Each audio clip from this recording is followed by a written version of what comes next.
Hey guys, this is the AS Clamar YouTube channel, and in today's video we have another episode of the Mysteries and Conspiracy Theories by Daniel Smith. If you can see, you know the book. We're starting with number 7 today, which is called the Bilderberg Group. Now, I've got a drink next to me. It is mandarin and cranberry flavoured. I've just got back from uni. My room has changed, as you'll see in a few days' time, which is why there's an odd camera angle. I'm going to try and do something a little bit different, and I'm hoping you enjoy. So the Bilderberg Group. Up here it says, the mystery. Just what did the group's powerful delegates decide at their secret meetings? And when did it happen? Since 1954, so apparently it's still to this present day. The Bilderberg Group holds an annual meeting of invited European and North American power brokers to discuss the crucial world issues of the day, bringing together heads of state and government with giants of commerce and leading defence contractors. Its lack of transparency has long made it a focus of suspicion. Some accuse it of being a cable plotting a new world order rooted in Western capitalist doctrine. Named after the hotel near Arnhem in the Netherlands where it first met in 1954, the group's founders included Prince Bernhard of Netherlands, banker David Rockefeller, Polish diplomat Joseph Ratzinger, and British politician Denis Healey. Its aim was to bring together the transatlantic great and good to reinforce the liberal free market philosophy of the free world.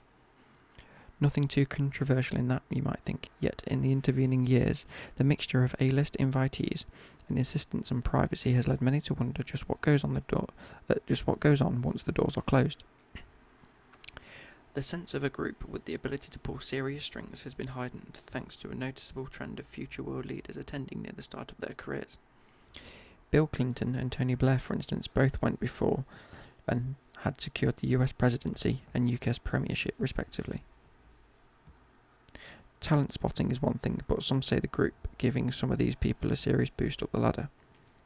And if so, what might be expected in return?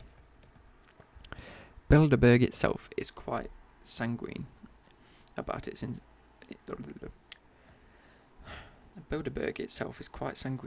insistence on privacy, bringing together between 120 and 150 leading figures at a different venue each time, from the fields of politics, finance, industry, media, and academia each year to discuss what it calls megatrends. The group demands meetings operate under the Chatham House rule. That means participants may make use of any information received or ideas expressed, but are prohibited from identifying either the affiliation of the speaker or any other participants, nor must anyone be directly quoted. In addition, no reporting journalists are allowed entry, all in the interests of ensuring participants feel they can speak freely in an environment of trust. As former British Chancellor of the Exchequer and Bilderberg co-founder Denis Healey put it, the confidentiality enabled people to speak honestly without fear of repercussions. That makes sense. Yet the sense of Bilderberg as an invisible hand guiding major geopolitical trends is supported by observations from delegates who would normally be regarded as politically moderate. For instance, there is the notorious quote from Healey: "To say we were striving for a one-world government is exaggerated, but not wholly unfair. Those of us in Bilderberg," am I saying that correctly? Bilderberg, I've got to be, felt we couldn't go on forever fighting one another for nothing and killing people and rendering millions homeless. So we felt like a single community throughout the world would be a good thing. For maximum impact, he really should have been sitting in a swivel chair and stroking a white cat as he said it.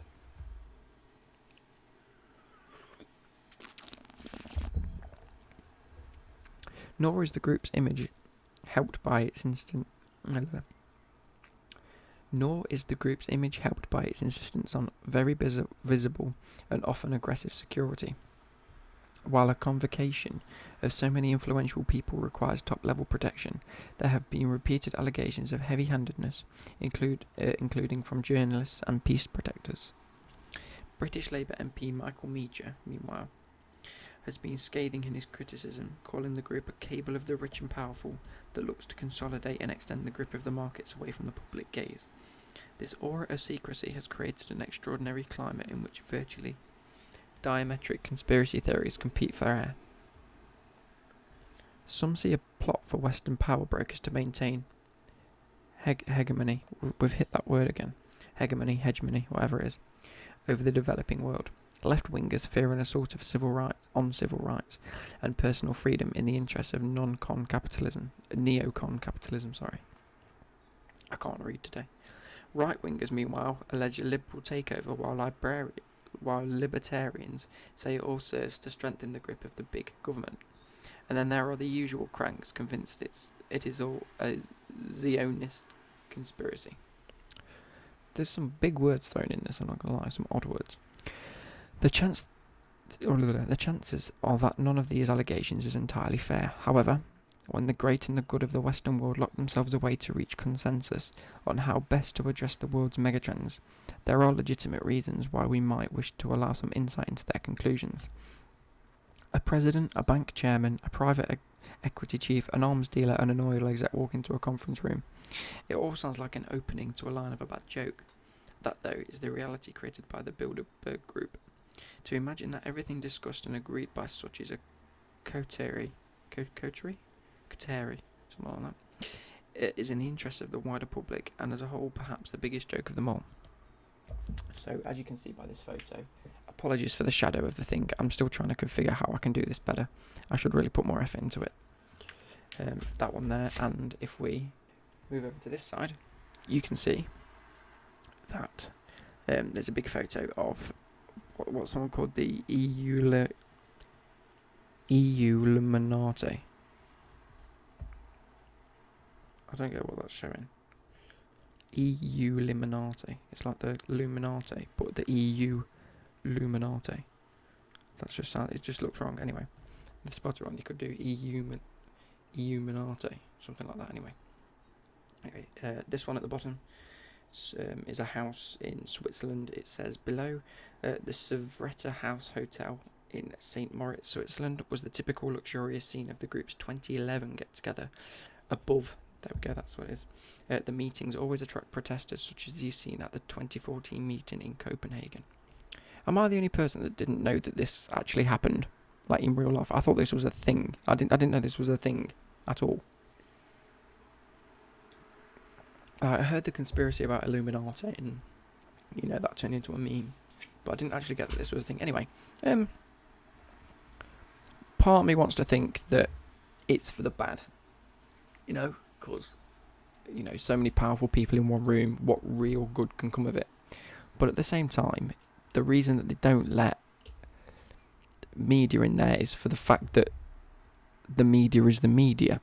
If someone says something that may be a bit out of hand, but needs to be said, then this is the place to say it. This is the place to go, look, people are dying. It's obvious this is happening.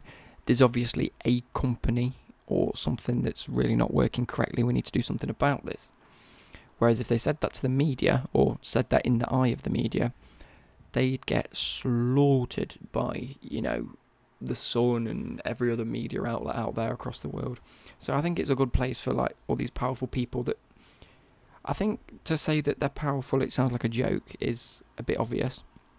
But at the same time, they're the people that have the money. They're the people that, if you've got all the money in the world and you're going to a meeting with a politician who has power over the most of the UK, say, or America, of course you're going to want to do your own thing and you're going to think your own views are better, but you have the power to really make a difference. So if that's what they are doing, then that's what they are doing. We won't know. We'll never know.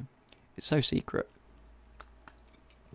But the whole reason they get together is to try and make a difference in the world. Anyway, moving on to number 8 is the Stuxnet. The mystery up here, if you can see. Who was behind the computer virus that incapacitated Iran's nuclear program, and when did it happen? 2009. Is it just me, right? Or was I missing throughout, 2005 to 2011? Because I had no idea half of this shit was going on. I didn't realise that someone released a virus.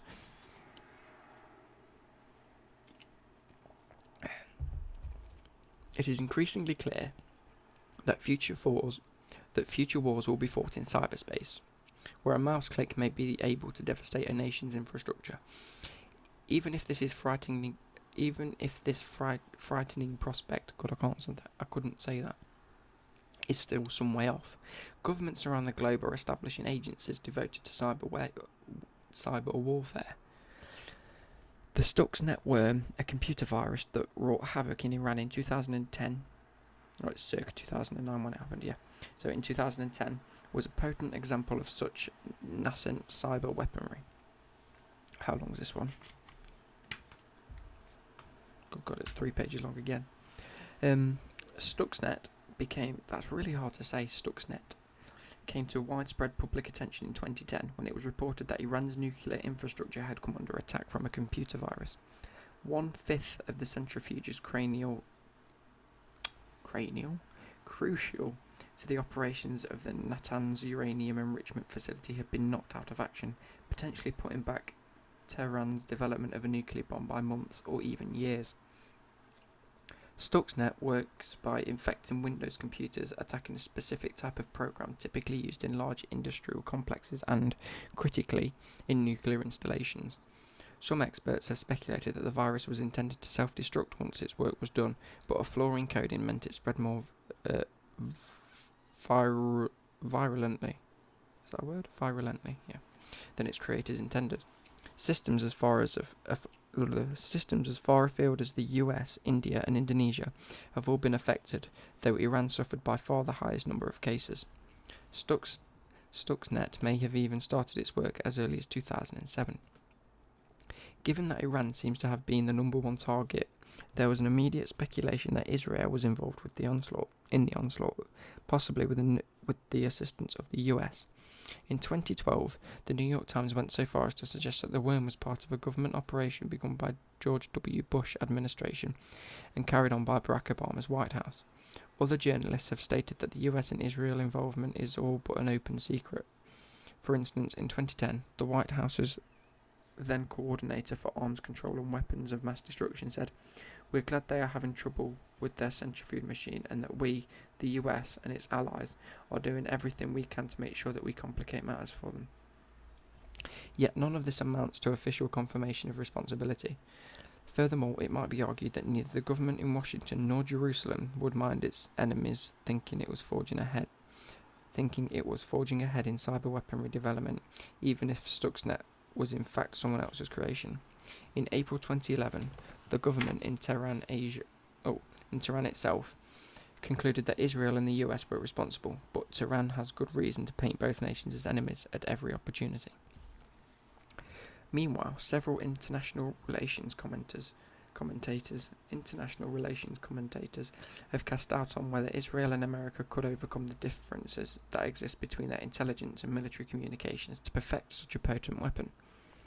There are other credible suspects too. China, for instance, is known to be highly active in cyber weaponry research.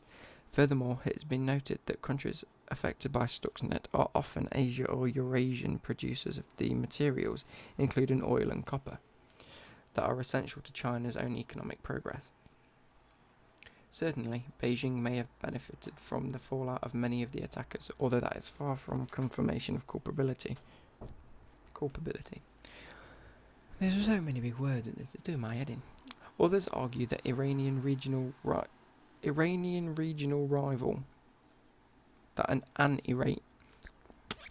see what I mean? Others argue that an Iranian regional rival such as Jordan might have good reason for appreciating the work of Stuxnet. Then there is the suggestion that Iran was a little more than a guinea pig or incidental victim of a program created for quite a different prime enemy. Some observers point to the fact that many of the organisations infiltrated by the virus shared a particular Russian contractor. Was it this institution that was the real intended recipient with its partners' mere collateral damage? Or perhaps Iranian's nuclear infrastructure was the perfect cover for a different sort of attack altogether. Tens of thousands of industrial and security complexes have been affected around the world.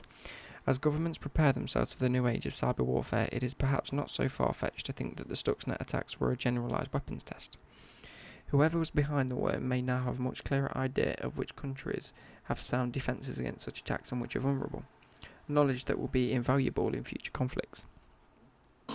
Some conspiracy theorists claim to have found a reference in Stuxnet's code to Esther as the date that Iran executed an alleged Iranian spy. Smoking guns, they say, pointing to the Israeli responsibility. Good God, there's so many sort of words. But to others, there are merely clumsy attempts to incriminate an innocent party. The race for cyber supremacy is such that competing nations have as much motivation to claim responsibility as to deny it. Right, so there was a cyber warfare attack called Stuxnet that blew out Iran's nuclear weapons facility, a fifth of it, which led to them potentially not creating bombs. So I don't see why half of them just didn't say, yeah, by the way, it was me. I guess that legally they probably weren't allowed. That's just a picture of a cyber attack, or the generic cyber guy. So we're going to move over in now, and then you will see that this is the main picture of Stuxnet incapacitated. Oh, let's check that's right. Yeah. Stuxnet incapacitated Iran's uranium gas centrifuges, putting its nuclear program back by months at least. Above. Also, this is the centrifuge, and this is an above view of the uranium enrichment facility at Natanz. Any pictures on this page? No. So, my view, yeah, I don't know why they just didn't accept responsibility and say, yeah, it was me. At the end of the day, they were doing the world a favour. Let's move on. I don't think it needs much more than that. The MK Ultra. So, what the mystery? What really went on in the US government's secret mind control program in the 1950s to 70s? The Cold War had a habit of making sensible people do the maddest things, and arguably, I really am having trouble speaking today, and arguably its hypothesis was the CIA-sponsored MK Ultra program, incorporating a vast number of projects run, often unknowingly, by some of the US's leading academic institutions, designed to investigate ways of controlling human behaviour. Many of its unwitting guinea pigs paid an awful price. In the early 1950s, US intelligence agencies were concerned that their enemies in communist China, the Soviet Union and North Korea were mastering mind control techniques. For flip's sake. Of course they were. Indeed, it was the fear that US troops captured in Korea War had been subjected to such ordeals. So in April 1953, Alan Dulles, director of the CIA, signed off on a Project MK Ultra. Its head, Sidney Gottlieb, was charged with researching and was charged with. He wasn't tasked with, he was charged with it, Jesus.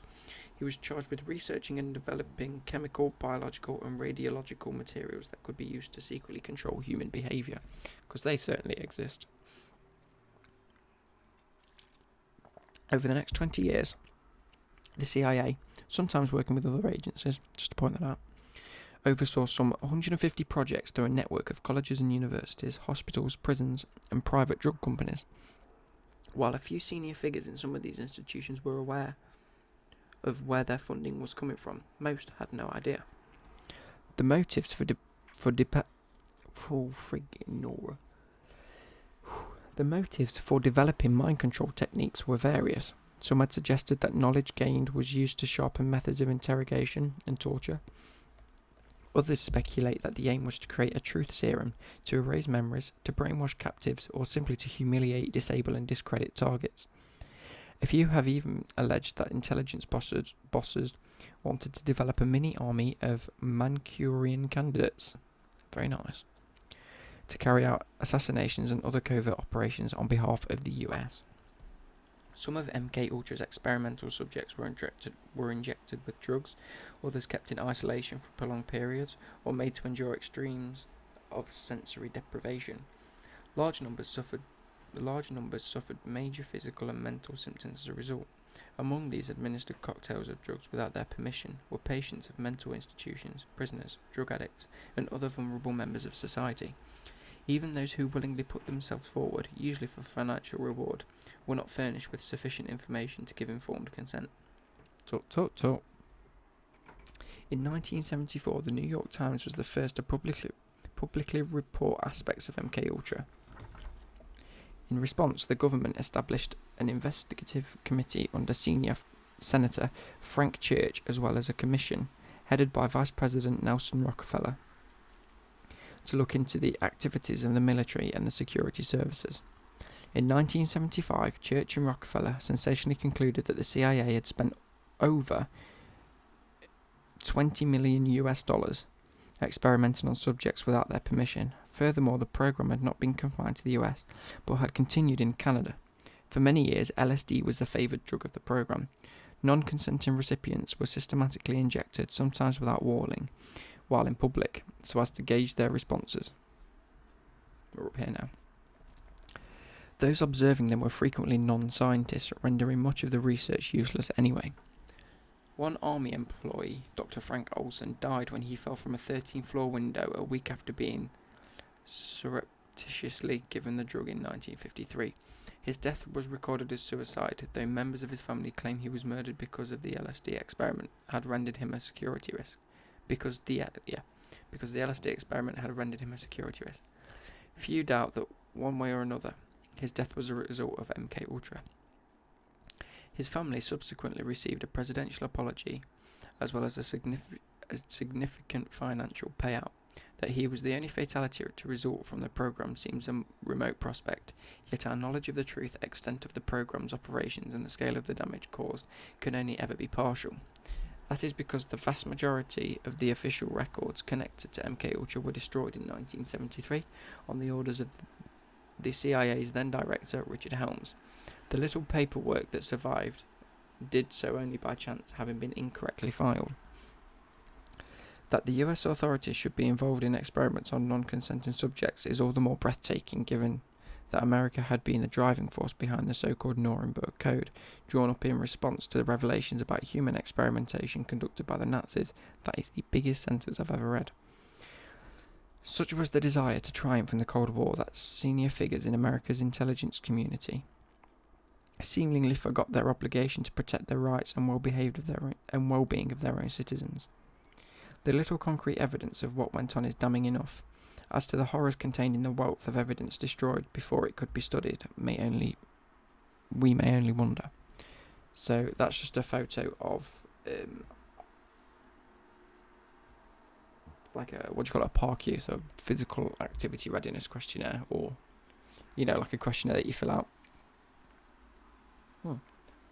No, it's not. It says, this document shows part of the original proposal for MK Ultra. It was released by the CIA in 1995 in response to a Freedom of Information request. So they had to think it. And if you look on this side again, we see this person choking this person. He looks very, very happy to do so. He looks like he's satisfied. Let's put it that way. Mind-bending. The main picture. I'm such an idiot. It's from the 1962 movie The Manchurian Candidate, has unsettling parallels with the MK Ultra project. And then inset, so in this, is Donald Ewan Cameron, a Scottish-born psychiatrist who administered LSD to subjects on the program. So he was one of the scientists. So let's close that. That's everything we need to look at. That was that there. My thoughts on that last one. I think it's a load of bullshit. We can't control minds. We never will be able to. I think that is a lot of money to be spent on trying to research mind control and making people do what you want them to do, sort of thing. I think it was a waste of money.